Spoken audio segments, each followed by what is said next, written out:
wish to extend an enormous welcome to the class of 2024, to our friends and to our families, as we gather here today for this momentous rite of passage.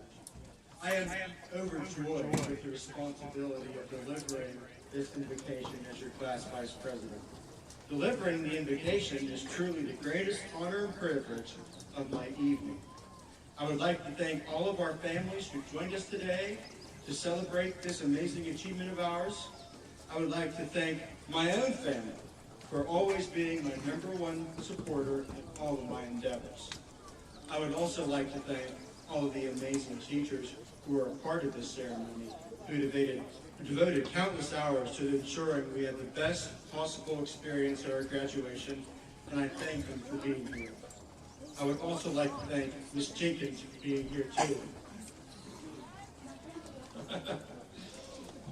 Throughout the course of the evening, some of us may reminisce about memories we have made within the walls of the castle. Some of us may cry if we have not already. Some of us will impatiently wait until we finally get to walk across this stage and receive our diploma from the hands of Mr. Seymour. And some of us, well, are questioning when the establishment will finally get on stage. We are all here for one reason. We rose to the challenge. Some of us breezed through high school without facing many of the difficulties that others had. For some, high school was easy. For others, it was a 4-year-long endeavor, passing classes with only C's and D's, while for passing our classes, for some of us, was a struggle. Some of us are CTE completers, while others were placed solely on the collegiate path. No matter how we got here, no matter how we may or may not have struggled to get here, to reach this amazing achievement, one truth remains. We have all earned our place here. We all deserve to be here. This graduation belongs to all of us. Don't you forget. May we all continue to rise to the challenge. And finally, Montani Semper Liberia.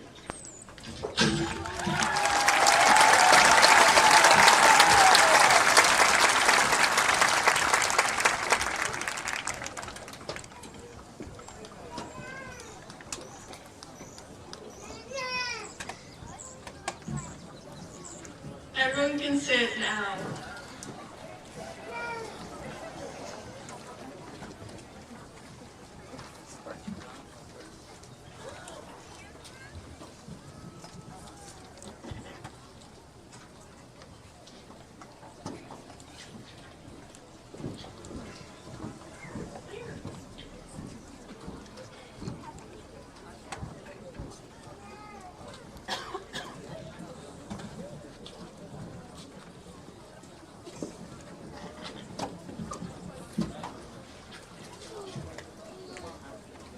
This is not from memory. Good evening. My name is Margot Sorbonne, and I'm speaking before you today as the class of 2024 president. First, I'd like to welcome our superintendent, Mr. Martin, principal, Mr. Seymour, members of the Preston County Board of Education, teachers, administrative staff, families, friends, and of course, our graduating seniors. As many of my peers and those in the crowd know, it was recently college admission season. And with that comes college applications. These applications not only ask about GPA, transcripts, and test scores, they also have short essay prompts. There was one prompt that I encountered over and over again. And it stood out to me. It was always some variation of the question, how were your upbringing, background, and life experiences help you contribute to the diversity of this college? Looking at Preston County from the outside in, I don't think diverse is the first adjective that comes to mind. Oftentimes, we get lumped into a generic category of small, intergenerational town with a whole bunch of farmland, and that's kind of it. In the process of answering this question and reflecting on my experiences in not only Preston County, but abroad as well, I came to realize that us Prestonians are pretty darn multifaceted. Growing up, the same person who coached my youth soccer team was a retired Army veteran, or a nurse, or a real estate agent. The same businesses that provide loans or pizza or construction services help sponsor our teams. Within Preston High, it's no different. The same kids in my dual credit political science class are also getting their journeyman license. My peers in FFA are also in Pottery 3. Preston County gives you the room to not only do both, but do it all. Be an athlete, a 4-H'er, an academic, a writer, a math nerd, a traveler, all at the same time. And never once was I expected to give one up for the other. My junior year in high school, I studied abroad in Germany. I didn't step foot on American soil for 332 straight days. As my return date approached, I talked to my family a lot about how re-entry would be. Will my friends still like me? Would I still fit in?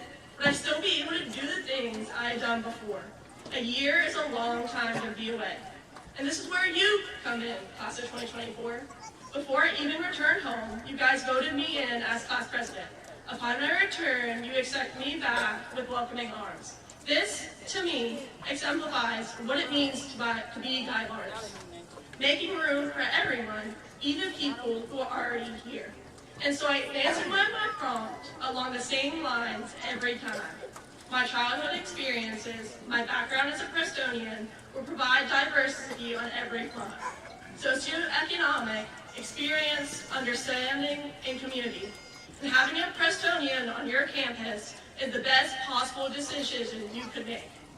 In the spirit of reflection, I'd like to talk about a beloved Sorbonne storybook entitled Tomorrow, a story in a collection about two best friends, Frog and Toad. In this story, Toad keeps pushing his chores off until tomorrow. This house is a mess. I have so much work to do, said Toad. Toad, you are right, said Frog. It is a mess. Toad pulled the covers over his head. I will do it tomorrow. This pattern continued, Toad's house getting messier as Frog came over each day. Eventually, though, Toad said, I feel miserable.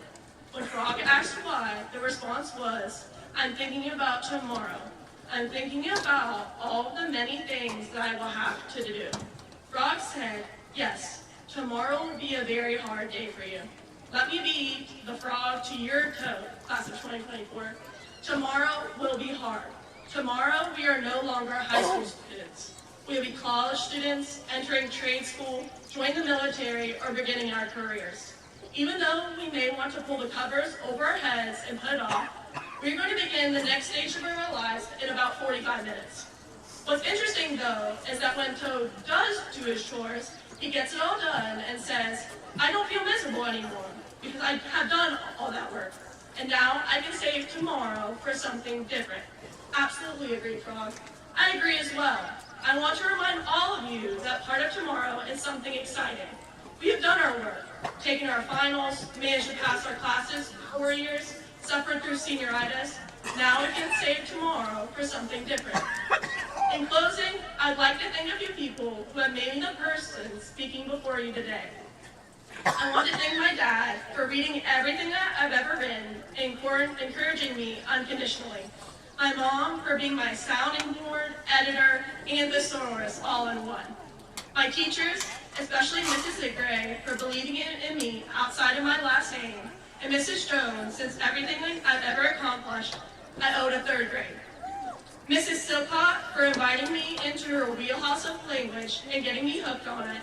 Mrs. Matheny for making sure I had all my classes and all my credits. Mrs. Doyle for supporting me transcontinentally.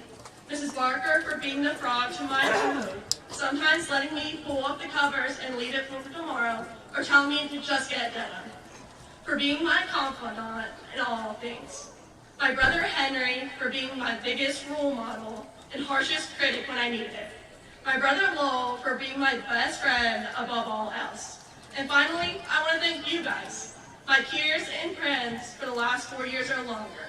Let us look at today not as an ending, simply a precursor to tomorrow. Thank you.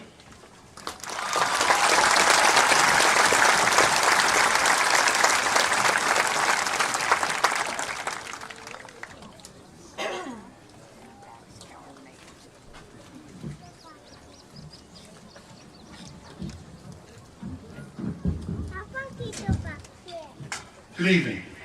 I would like like to begin by stating how happy I am to be here for this outdoor ceremony at Knight Stadium. Decisions about weather is one of my least favorite aspects of my job. I was always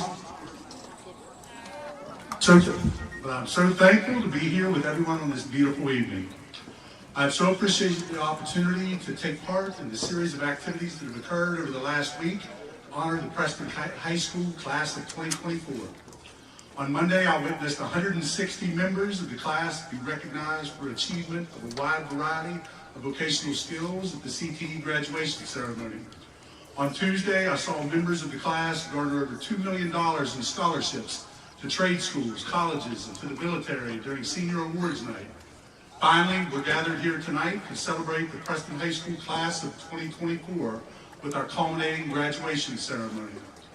My attendance to these activities this week has helped to reinforce in my mind the outstanding group of students that sit before me tonight, anxiously awaiting the receipt of your diplomas to mark the end of your high school careers and to begin a new chapter in your lives in which some will attend college or trade school, some will begin your commitments to the armed services, and some will use the skills earned here to enter into the job market.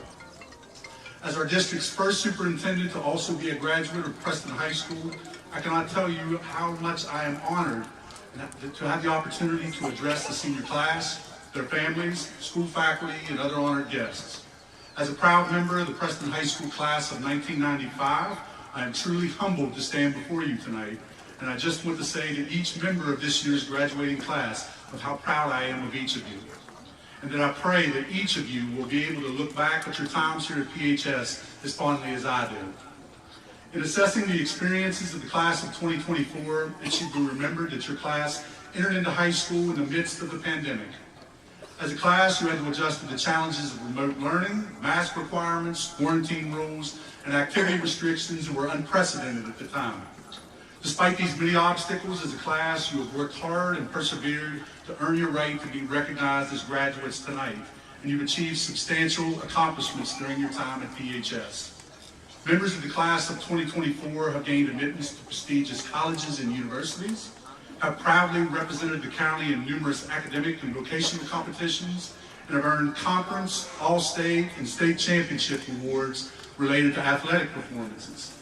These accomplishments are a source of pride to the school and to the county at large, and your class should be remembered positively for years to come. Students, I promised myself I won't speak too long tonight, as tonight is truly about you. However, before I depart, I would like to offer a few pieces of advice that I hope will be helpful to you now and in the future. First, I would encourage you to recognize and appreciate the people who have helped you along your journey through life. These people include your parents, grandparents, teachers, coaches, counselors, administrators, friends, and other members of the community who have helped you during your high school careers. While each of you are capable of achieving at a high level individually, the love and support of those around you is what will truly help you to achieve to the best of your abilities. Second, I would implore each of you to live each day with honor and integrity by living up to your commitments, treating others the way you would expect to be treated, and seek out ways to help and support those in need. There is no cost to being a good person. In the words of Maya Angelou, people in time will typically forget what you said, you may forget what you do, but people will never forget how you make them feel. Finally, I would encourage each of you to go out into the world and seek out and discover whatever you're truly passionate about and pursue those interests in any way that you can. As you leave Preston High, many of you don't have everything figured out, and that's okay. Life is a series of experiences marked by both triumphs and mistakes that will help teach and guide and hopefully enable you to become a well-rounded, successful, and fulfilled adult. In conclusion, in reflecting on the class of 2024, you are a group that has demonstrated leadership, success, and the ability to work through any obstacle that was placed in your way. As a class, you have left a lasting and positive impression on Preston High School. I want to congratulate the class of 2024 and wish each member of the class the best in luck in your future endeavors. Thank you.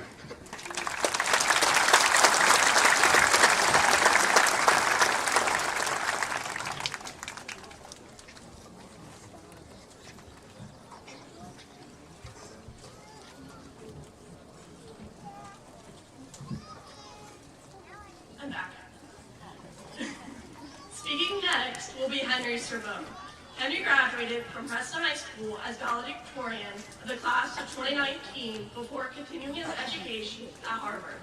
He graduated in 2023 with a bachelor's in ontology of autonomous systems, one of fewer than 5 students per year that create their own degree across the fields of robotics, philosophy, biology, computer science, and math, with a concurrent master's in computer science.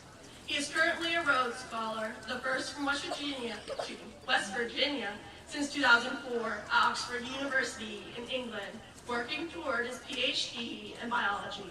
Henry is a researcher, published author, photographer, and falconer. But most importantly, he is my big brother. Please welcome Mr. Henry Sorbonne.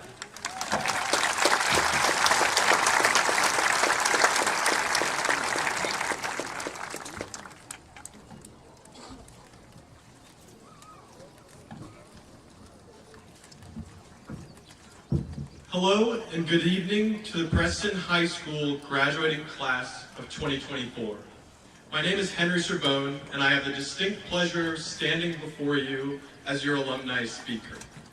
I'd like to first thank Danielle Barker and the entire graduation committee, the teachers and staff of Preston High School, the parents, relatives, and friends here tonight, and the graduating seniors for having me. When I was first contacted to give this speech, the email read as follows. As a former graduate of our school, you have undoubtedly experienced the same struggles, joys, and triumphs that our current students are facing. We believe that your experiences and achievements since leaving our school would serve as an inspiration to our graduates as they embark on their own journeys. So I tried to come up with the struggles, joys, and triumphs that I've faced over the last few years. There have certainly been struggles. The COVID-19 pandemic, overloaded schedules, and lost loved ones. There have been joy. We're back. Okay. Hiking in Switzerland, snorkeling in Japan, and visits to the pub in Britain.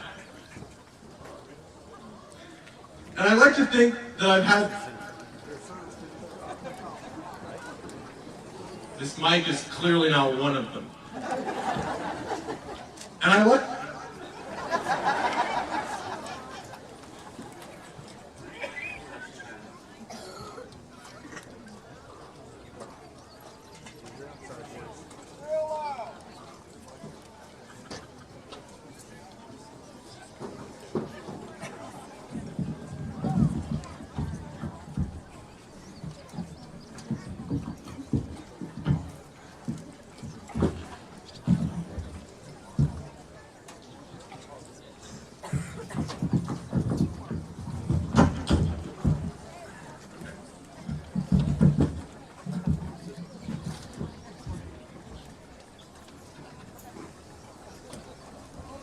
Okay, we're back.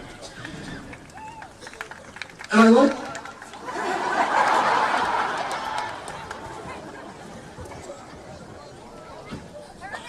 And I like...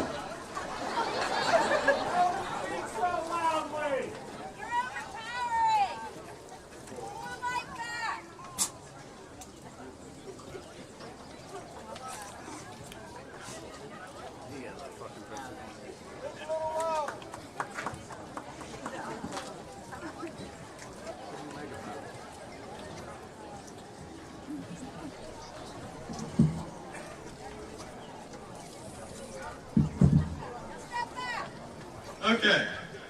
And I like to think that I've had some triumphs. Publishing academic work, graduating from Harvard with an undergraduate master's degree, and being the first West Virginian in 19 years to win a Rhodes Scholarship.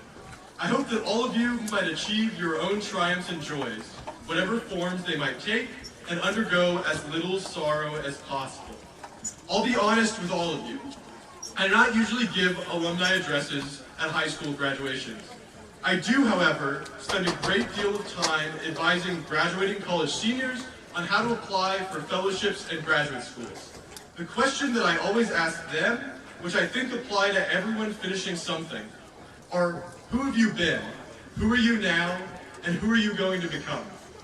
These 3 questions inform every other one you might be asked about life.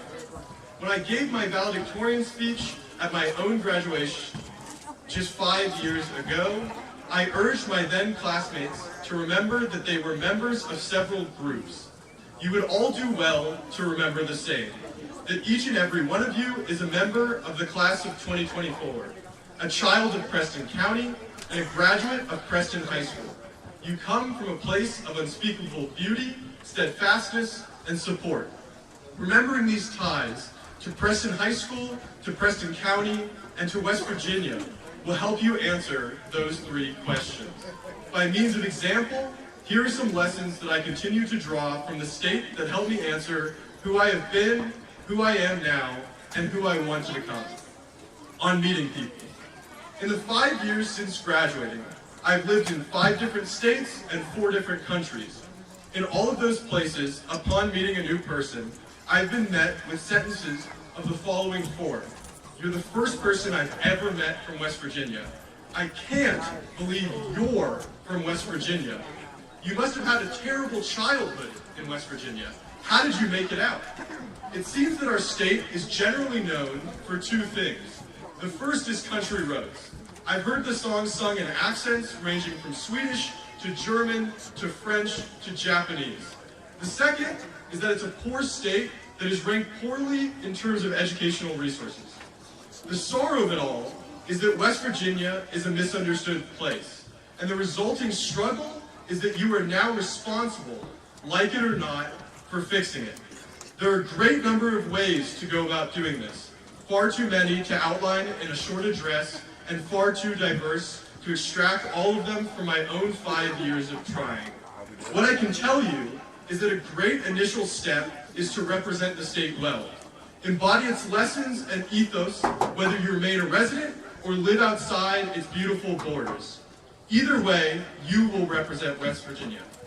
Who you have, who you are, and who you will be is a West Virginian.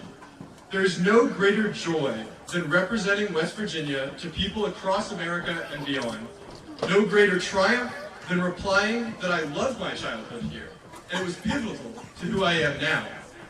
On asking for advice. When I started my PhD at Oxford, I was in a new field. For anyone who knew me in high school, I was an engineering kid. I worked on robots. And for anyone who saw me walk through a barn at Buckwheat, I was not comfortable being around, let alone working with animals. And yet I showed up at Oxford to do a PhD in biology. Not only that, but I would also be working with hawks, living, breathing animals. And so the first thing I did was to walk up to the animal caretaker and ask her advice on my planned experiments. She was stunned. The graduate students never ask my advice on experiments. They assumed that because I didn't go to college, I didn't know anything about science. For me, asking her made more sense than asking anyone else. She had worked with animals for over 10 years. She was with them every day to feed them, clean their enclosures, and work with them. I'm happy to report that my experiments have gone well, in no small part because of her early advice. This kind of story echoes a skill I learned in West Virginia early on. Enter a space and try to become an expert in it. Unlike many of the people I have met at academic institutions, I rarely became an expert by secluding myself in a library or on a computer. Instead, I tried to talk to as many people as possible. Even my brother Lowell, now studying architecture, once texted me at 1 in the morning. Henry, what line weight should a building that's 3 feet tall be? For those of you sitting in the audience wondering what that question is even asking, I was in the same boat. But I did have a friend who was a graduate student in architecture, so I asked him. As I complained about Lowell's ridiculous question to my roommates, one of my roommates smiled and said, "But I bet you knew who to ask." Knowing who to ask is a rare skill. Being willing to ask is an even rarer one. I consorted both of those qualities, part of who I am, to my childhood in West Virginia. Growing up here, you come to seek the good in people. You learn that even though someone isn't like you, they have skills and knowledge that you do not. You, the class of 2024, filled with students who are graduating with everything from professional certifications enlistment orders, and college acceptances are a testament to that, on giving people rides. Looking back further than Oxford to my childhood, a key memory is getting rides places. I would get rides to soccer practice and games, to and from after-school events. Later, I would get rides to robotics practice and board meetings, all by Preston County parents, even if they weren't going to the same place, even though I wasn't their kid. There was always someone going who had space and was happy to tow you along. I now understand the selflessness inherent to the rides I received. More than that, it was a tangible acting out of being part of a community. I like to think that if you're a West Virginian at home or abroad, and you meet someone else from the Mountain State, there's an instant connection. This isn't just because you've both seen the sun set over these old hills or driven back roads in questionable weather. It's a connection born from being raised by a collective larger than yourself or your family. It's knowing what it is to get a ride, of knowing that there will be a ride, whether you need it or not.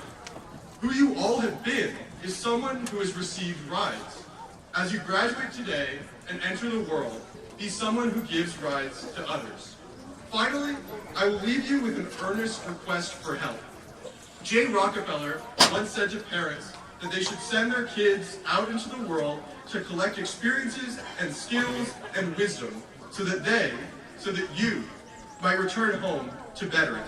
So whether you leave this state for a time, forever, or never at all, remember that this county and this state are part of who you have been, are, and are going to become. Be the caring, intelligent, hardworking individuals I know you all to be, and that I tell the world that you are. So, to the Preston High School class of 2024, I offer my deepest congratulations. To my sister Margot, I could not be prouder of you. I would say that I hope you'll follow in my footsteps, but I know that your path will so quickly outshine my own. May you and all of your classmates go do great things. Thank you.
Okay, is that good?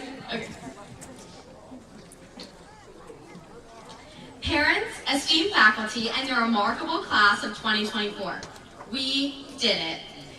Here we are on one of the biggest days of our young lives, the finale of all of our combined efforts. As I stand before you this evening, I feel high school has been as sure as everyone tells me I am. Despite this, finding the perfect words to encapsulate this moment has proved to be a daunting task. How do I share not only my personal journey, but also honor the collective spirit of our amazing class? When I realized the key to this speech lies within each of us, that is when the right words finally came to me. In this very moment, like many of you, I'm a whopping 17 years old. In 5 years, I will be 22, a college graduate, and in my first year of grad school. In another 5 years, I will be working, and in another 5, I will have maybe paid off my student loans. Probably not. But when I'm wrinkly and reflecting on my years spent in high school, I will choose to remember us not only as the sure-minded, mature, solid, and ready for the world 17 and 18-year-olds old we are today, but as a combination of every age we've lived to lead us to this point in time. Within my 17-year-old self, I am also 2 years old, being moved to a town unfamiliar to myself and my family. 4 years old, starting preschool, meeting the classmates I would spend my next 13 years of education with. 11 years old, looking into colleges, just like every other 11-year-old does, worrying that my education would suffer in a small rural town. thinking I might have a better shot of getting into college with an education from another high school. 12 years old, feeling like I didn't fit in with my peers that have known how to operate a tractor since birth, with city slicker parents who don't hunt, don't fish, and taught me to say soda instead of pop. 14 years old, starting high school amidst the global pandemic, meeting entirely new classmates, and realizing studying actually does help. 15 years old, feeling the lows of a high school student, spending nights after cheer practice, climbing mountains of homework. 16 years old, realizing gas is as expensive as your parents say it is, and wondering when $20 got to be so little. As a 17-year-old who has spent much of my adolescence wanting to run away from my hometown, I can finally say I was wrong about so many things. I know now that being able to claim Preston County as my home is an accomplishment. Although my upbringing was filled with trials and tribulations, this town, this school, and this community has shaped me into the young adult I am today. I've come to appreciate that despite not sharing the same agricultural upbringing as my classmates, they've always treated me as an equal. I've humbly learned that my concept of knowledge pales in comparison when my classmates know how to take apart an engine, milk a cow, or cultivate food from the ground. My education, in fact, has not suffered, but has given me resilience to fight for the same opportunities as others in big city have been given. I've also learned that high school, while filled with awkward